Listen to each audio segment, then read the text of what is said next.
Good afternoon, everybody, and thank you so much for joining us. I'm Olivera Zatezalo, and I'm Chief Security Officer at Huawei Canada. It's my responsibility at Huawei Canada to work with Canadian government in an open and transparent fashion to make sure that all services and products Huawei sells in Canada are compliant with Canadian laws and regulations. So I'm here today to talk to you about artificial intelligence and especially about artificial intelligence security and privacy frameworks. So it's very clear and evident to all of us that artificial intelligence has the ability to profoundly change every industry and every organization. While bringing these substantial opportunities and benefits, this new general purpose technology also faces significant challenges in security and privacy protection. The healthy development of AI relies on the governance and security and privacy protection of the AI applications we are building in. Before we go into that, I would like to take a moment just to reflect on what have happened around us over the last 2 years. So we've been talking about the 5G networks for a number of years right now, but starting last year, we've seen some 5G network deployments starting in Asia, then in the United States, and I think right now, almost every single country would have a 5G. Canada has few 5G networks. Even the smallest countries in Europe, like Monaco, have the 5G networks being implemented.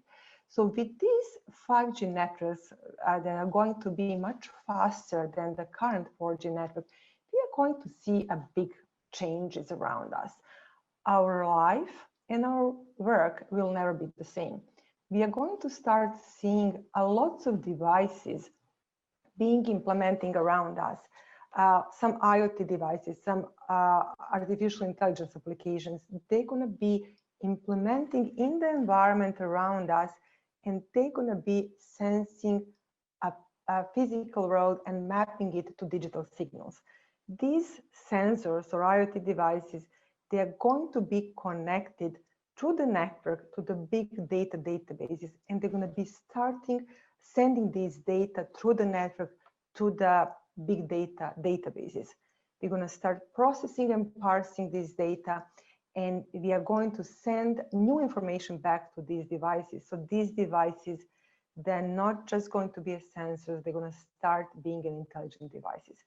So with this new world, it's very safe to say we are entering a truly an intelligent world. And this is going to change a lot of things around us. It's going to change, as I said, the way we live. It's going to change the way we work. So I'm here to talk to you about AI, artificial intelligence. There is no an industry definition of AI. So in order to introduce you to some of the basic concepts, definitions, and scope of AI, what I'm going to do during these presentations, I will review these 4 important topics with you.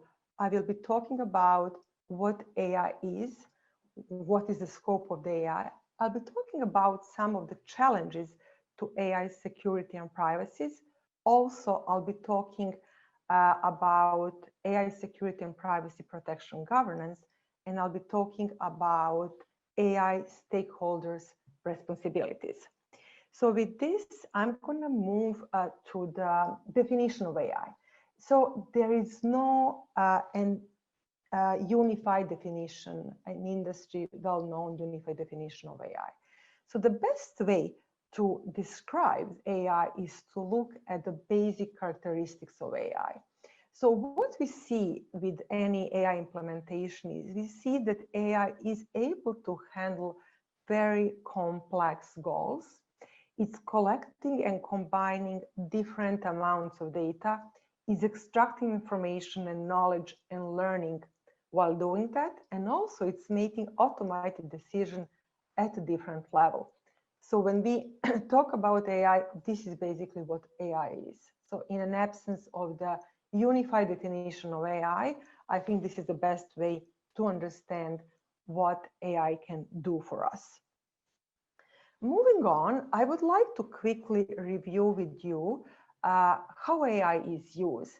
So I think we are going to see a number of different applications, AI applications, both in internal enterprise applications and also applications used in vertical industries. So applications used in internal enterprise, they're going to be used to improve work efficiency. So I would like to give you a few examples. So let's say for the customer service, AI can integrate automated hotlines that offer 7/24 communication channels to customers.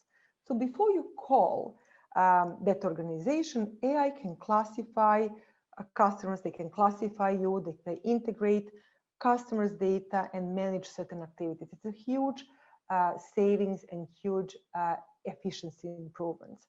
Also in HR, AI can be used to assist in the recruitment process. It can match the supply and demand of the candidates and stuff like that. Also, very important aspect that I would like to remind everybody, and I'm sure that lots of security experts, they also have background in IT service monitoring. IT can automatically detect, AI can automatically detect system exceptions and determine the optimal solution for if any IT fault occurs. So it can improve the work efficiency. So definitely a big help in that area. So when it comes to vertical industries, I think it's very safe to say that we already see some very interesting and big deployments in the smart cities globally. So in a smart city, AI can be used to collect city management data. It can include information about atmosphere, water quality, transportation, schools, communities, and hospitals. So this data can provide municipal management available insights into city conditions, and it can help them to come up with the plans and schedule for the resources to be used effectively. So that's one example for the smart city. Another example would be transportation. AI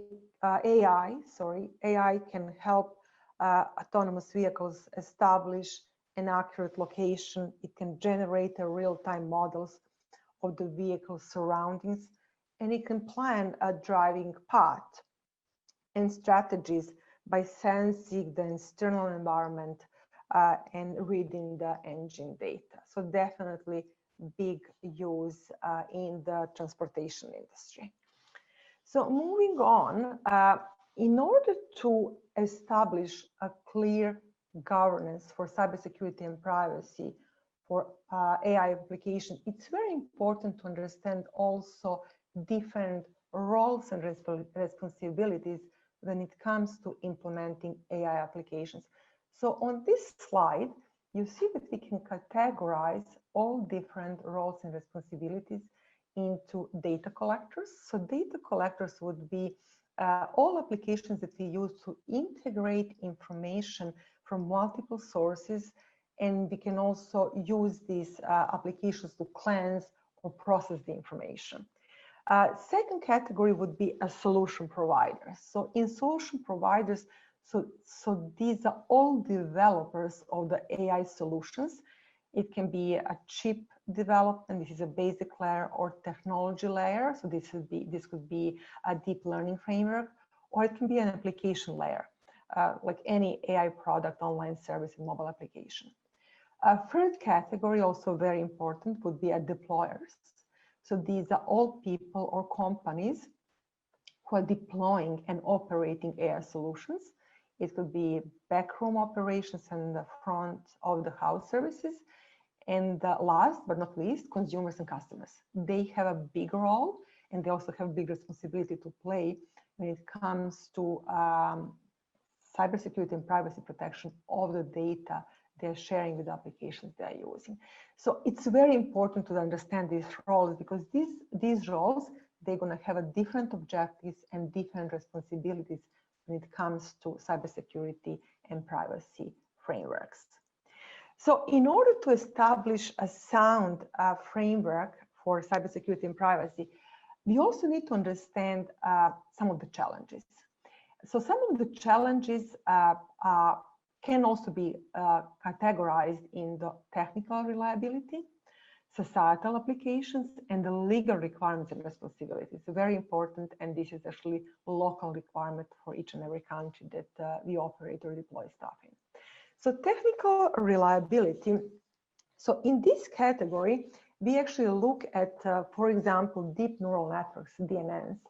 So they lack robustness, and therefore they may be susceptible to evasion attacks. So this is a big technical, this could be a big technical issue, reliability issue. Also, complex systems such as DNN inherently lack transparency and explainability, which may be a problem for legal and regulatory requirements. A third challenge is a huge volume of data. They may be originating from the different operating environments. So we have to be able to overcome all these technical reliability issues.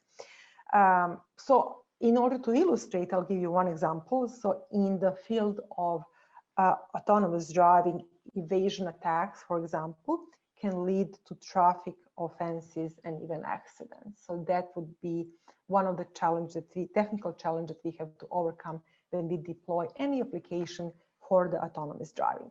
So moving on, very important aspect would be societal application. So the lack of management and control over the purposes of AI may lead into AI being misused. Also, data quality issues may lead to biased and unfair judgment. Application developers and deployers who have insufficient knowledge and capabilities may misuse AI systems and cause security and privacy incidents. So in order to illustrate this, let me give you one example. So this is an example of, let's say, AI being used to help people who have difficulty in making sound, create a realistic voice. So we do have applications like that. And processors may record a person's voice, and they may use AI to generate speech for the purpose of phone fraud. So this would be one example where AI can be misused for fraud. We need to, whenever we deploy artificial intelligence applications, we need to make sure we take all the risk into consideration. And the very last one is legal requirements and responsibilities, another very popular and is a very important area. So no laws or regulations, such as regulations on autonomous driving and algorithms accountability, are available to clearly define the rights and responsibilities of the stakeholders in this space. So we have to do a lot more work. And a very often used example would be an example of an autonomous driving vehicle that unfortunately killed a pedestrian in California, I believe 2 years ago. And that led to the heated discussion about supervision and legal responsibilities of autonomous driving vehicle. So this is just to illustrate some of the challenges that we need to take into consideration when we do our risk assessment.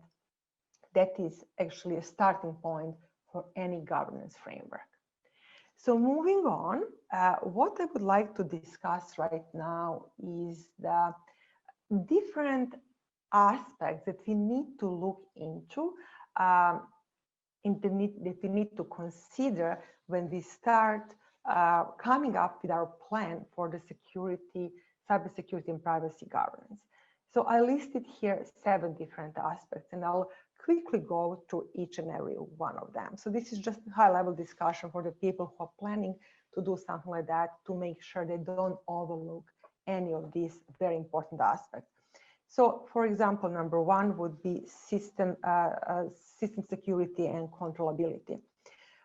System has to meet security requirements of robustness, stability, and adaptability, and it has to provide security attestation. So we have to take this aspect into consideration when we are defining the governance. Next one is transparency and traceability. So logic such as prediction, judgment, and automated actions generated by the system must be explainable and transparent. So during operations, data and activities that involve security and privacy must be documented based on application scenarios to ensure that the judgment, logic, and action process are accountable. We have to be able to look at our logs and prove that we have used the data to do the right thing. Privacy protection. Personal information and data are protected and managed in compliance with GDPR and other applicable laws. So data and information are shared, and AI development is accelerated by privacy is ensured. Fairness.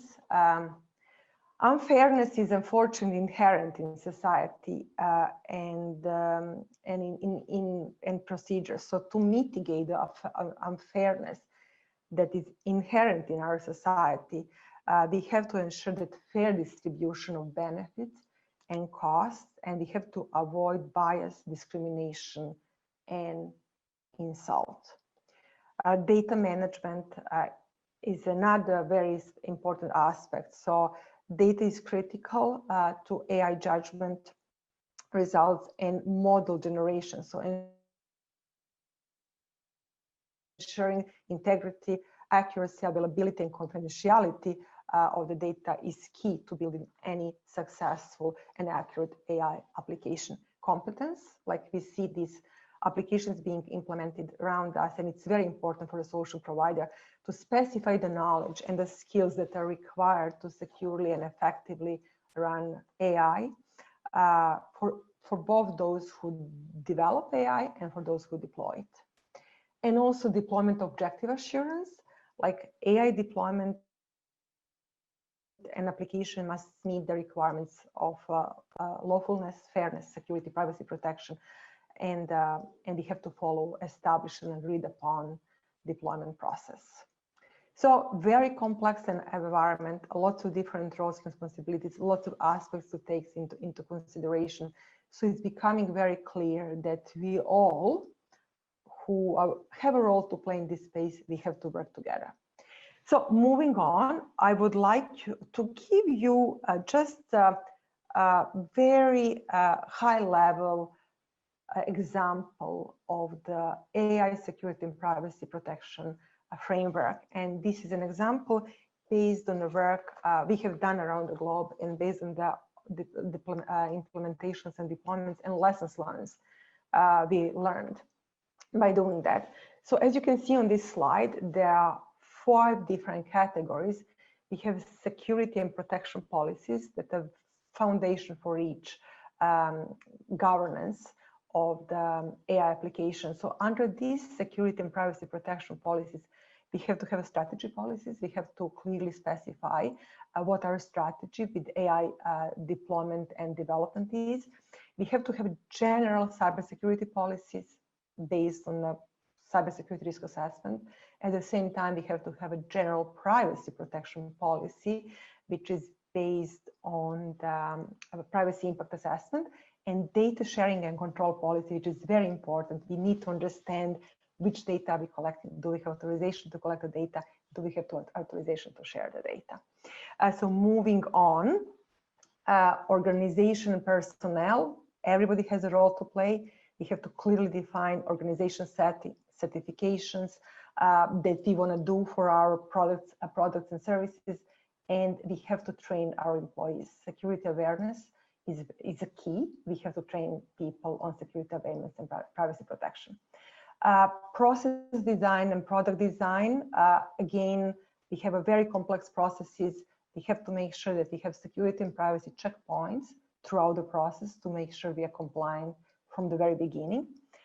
technology, when we develop or when we buy technology, we have to take this into consideration. So application security and a trustworthy framework, trustworthy operator, and trustworthy chip. So we have to start from the chip. When you're buying or procuring the chip from the supplier, you have to make sure he is compliant with your security regulations. And also verification, we are very big on that. We are very big on security testing and verifications. So this was just on a high level, my review of different aspects that we have to take into considerations. What I would like to do right now is to quickly walk you through the responsibilities. I mentioned that we have different roles and responsibilities from the data collectors, solution providers, deployers, and consumers. It's very important to understand that each and every role has shared responsibility and some of the sole responsibilities. On this slide, you're going to see that our shared responsibility is a competence. We all need to understand what we are doing and the applications we are developing or deploying. We have a shared responsibility for privacy protection, and we have a shared responsibility for data governance. Also, each of these roles have a sole responsibilities. So, for example, I'm gonna quickly review with you data collectors. They're responsible to collect user authorization, to understand data subject rights, and to provide data security. Solution providers, they also have different responsibilities depending on where they are, and I encourage you to read more on that, because with this short time frame, we cannot go through this in more details, but I want to make sure you don't overlook that. Deployers have a responsibility to make sure that assurance, continuous control over deployment, and operations risks are addressed. And consumers and customers have a very important role to first understand the products they're using, and they also have a responsibility to give authorization to the vendors or to the service provider they're using. So with this, I would like to move on quickly on what we are doing at Huawei to ensure that products and services we are deploying are compliant with the laws and regulations. So here you see a big house, and this house just represents different roles that our employees play.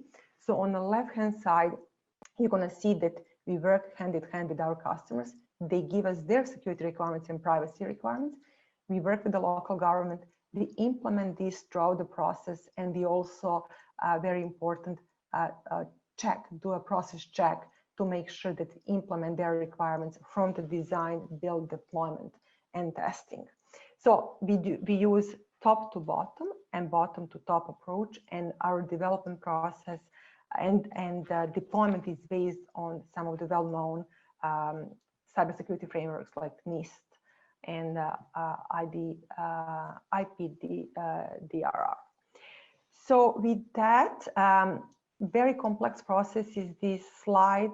I quickly wanted to just remind everybody that for the corporations like Huawei, we do have security checks. We test our employees, we test the work they do, and it's a responsibility of Global Cybersecurity Office and Privacy Officer to actually double check on these, and he has a veto power if some requirements are not implemented throughout the process. He has a veto power to stop deployment of that product. Also, I would like to say that we are big on standards and certification, and I would like to say that I encourage everybody to look at standard and specification, read from them, and wherever possible, ask your vendors or suppliers for the results of the testing or certifications that are done. So with this, I would like just to wrap up and leave some time for the questions. So I would like to just remind everybody that this is a very complex ecosystem that we all work in, and it's very important to understand and clearly specify the AI, cybersecurity, and privacy from the source. It's a very complex ecosystem. No single company has sufficient resources to tackle this complex security and privacy risks and threats to AI. And I believe that we should all work together. So I call on governments, standard organization, end users, and the industry to reach a consensus and work together to develop new codes of conduct, standards, and laws to enhance AI security and privacy protection. So with this, I would like to wrap up my presentation, and I would like to open the floor for questions. Thank you so much.